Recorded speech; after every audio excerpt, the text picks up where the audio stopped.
Pagi sahabat yang terkasih, maaf tidak ada gangguan sedikit. Kini marilah kita bersama-sama merenungkan firman Tuhan yang menyapa kita pada Senin 1 Desember 2025. Saya sekarang berada di Kapel Rumah Sakit Elizabeth Medan. Tadi baru selesai misa.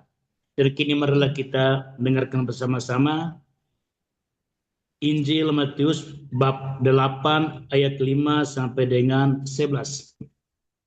Pada waktu itu Yesus masuk ke kota Kapernaum. Maka datanglah seorang perwira mendapatkan dia dan mohon kepadanya, "Tuan, hambaku terbaring di rumah karena sakit lumpuh dan ia sangat menderita." Yesus berkata kepadanya, "Aku akan datang menyembuhkannya." Tetapi perwira itu menjawab, "Tuan, aku tidak layak menerima Tuan di dalam rumahku. Katakan saja sepatah kata, maka hambaku itu akan sembuh. Sebab aku sendiri seorang bawahan, dan di bawahku ada pula prajurit. Jika aku berkata kepada salah seorang prajurit itu pergi, maka ia pergi. Dan kepada seorang lagi datang, maka ia datang. Ataupun kepada hambaku, kerjakanlah ini, maka ia mengerjakannya." Mendengar hal itu heranlah Yesus. Maka ia berkata kepada mereka yang mengikutinya, "Aku berkata kepadamu, sesungguhnya iman sebesar ini tidak pernah aku jumpai pada seorang pun di antara orang Israel. Aku berkata kepadamu, banyak orang akan datang dari timur dan barat dan duduk makan bersama dengan Abraham, Ishak dan Yakub di dalam kerajaan surga." Demikianlah sabda Tuhan. Terpujilah Kristus. Saudara-saudariku yang terkasih dalam Kristus, pada hari ini juga Gereja Indonesia boleh memperingati merayakan Beato Dionysius dan Redemptus, biarawan yang menjadi martir Indonesia yang pertama. Dan mereka sekaligus didaulat oleh Keuskupan Agung Medan sebagai pelindung Keuskupan Agung Medan. Keduanya menjadi martir di Aceh pada abad yang ke-17. Saudara-saudariku yang terkasih di dalam Kristus, firman Tuhan itu menyembuhkan. Injil pada hari ini menyampaikan kepada kita sebuah peristiwa penyembuhan. Ketika Yesus memasuki kota Kapernaum, datanglah seorang perwira Romawi. Di dalam struktur kemiliteran Romawi, seorang perwira itu mengepalai antara 80 sampai dengan 100 tentara. Dia memiliki otoritas duniawi di dalam kerajaan Romawi yang memerintah di tanah Palestina atau daerah Yudea. Dia menyadari keterbatasan dia untuk menyembuhkan hambanya yang sedang sakit. Maka dia datang kepada Yesus memohon, "Tuhan, hambaku terbaring di rumah karena sakit, lumpuh, dan ia sangat menderita." Di sini kita melihat bahwa seorang perwira militer yang memiliki pangkat dan kedudukan yang tinggi punya kepedulian terhadap hambanya. Sebenarnya sebagai seorang pimpinan, dia tidak harus mempedulikan hamba yang tersebut, tapi yang memiliki sebuah relasi kasih dengan sang hamba. Dia tidak menyerahkan kepada orang lain menurut Injil Matius, tetapi dia sendiri datang kepada Yesus memohon untuk disembuhkan. Betapa perwira ini meskipun ia adalah seorang militer, tetapi memiliki hati yang sangat manusiawi dan amat dekat dengan hamba. Ingat, di zaman itu hak asasi manusia belum ada sebagaimana zaman sekarang ini. Maka apabila kita renungkan dalam konteks pada waktu itu, bagi saya perwira ini sungguh-sungguh seorang yang memiliki hati yang peduli dan peka kepada hamba yang menderita lumpuh tersebut. Dan Tuhan kita Yesus Kristus menjawab, Aku akan datang menyembuhkannya. Tuhan kita Yesus Kristus bersedia datang dengan menggunakan otoritas ilahinya untuk menyembuhkan hamba tersebut. Namun perwira itu segera menjawab, "Tuan, aku tidak layak menerima Tuan di dalam rumahku. Katakan saja sepatah kata, maka hambaku itu akan sembuh." Dengan sikap semacam ini kita menemukan ada iman yang sangat kuat di dalam diri orang ini akan kekuatan firman Tuhan untuk menyembuhkan. Maka ia meminta kepada Yesus untuk tidak masuk ke rumahnya. Dia dengan amat rendah hati mengakui otoritas ilahi dalam diri Tuhan kita Yesus Kristus lebih besar daripada otoritas militer yang sedang ia sandang pada saat itu. Dengan ini ia hendak menyampaikan kepada kita atau kepada Tuhan kita Yesus Kristus, Yesus,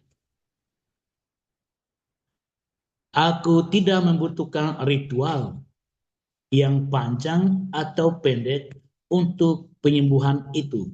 Cukuplah engkau ucapkan sepatah kata saja, maka hambaku itu akan sembuh. Yang kedua, ia tidak meminta kepada Tuhan kita Yesus Kristus untuk hadir secara fisik, melihat sang hamba tersebut dan menyentuhnya dengan tangan agar ia sembuh. Tidak, ia hanya berkata, "Firman-Mu itu aku percaya sungguh dapat menyembuhkan." Sebuah tuntutan, sebuah permintaan yang sungguh mengungkapkan kepada kita betapa dalam dan tingginya iman sang perwira ini. Ada dua dimensi yang telah kita lihat. Yang pertama, dia adalah seorang perwira yang sangat manusiawi, sayang kepada hambanya dalam relasi horizontal, sosial. Yang kedua, dalam relasi dengan Tuhan kita Yesus Kristus, dia menunjukkan kerendahan hati yang amat sangat mendalam. Rumahnya mungkin layak bagi para tentaranya, rumahnya mungkin layak bagi sama perwira, tetapi rumahnya tidak layak bagi Tuhan untuk masuk. Sahabat-sahabat rohani yang terkasih, kisah ini ditempatkan oleh Matius pada awal pemberitaan Yesus tentang kerajaan Allah. Dengan ini kita dapat merenungkan dua hal. Yang pertama, kerajaan Allah yang diwartakan oleh Tuhan kita Yesus Kristus membawa firman yang menyembuhkan itu diperuntukkan untuk segala bangsa, untuk seluruh umat manusia, bukan hanya untuk orang Yahudi saja.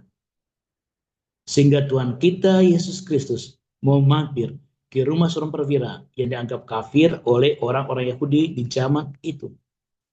Dan yang kedua, kita disadarkan bahwa iman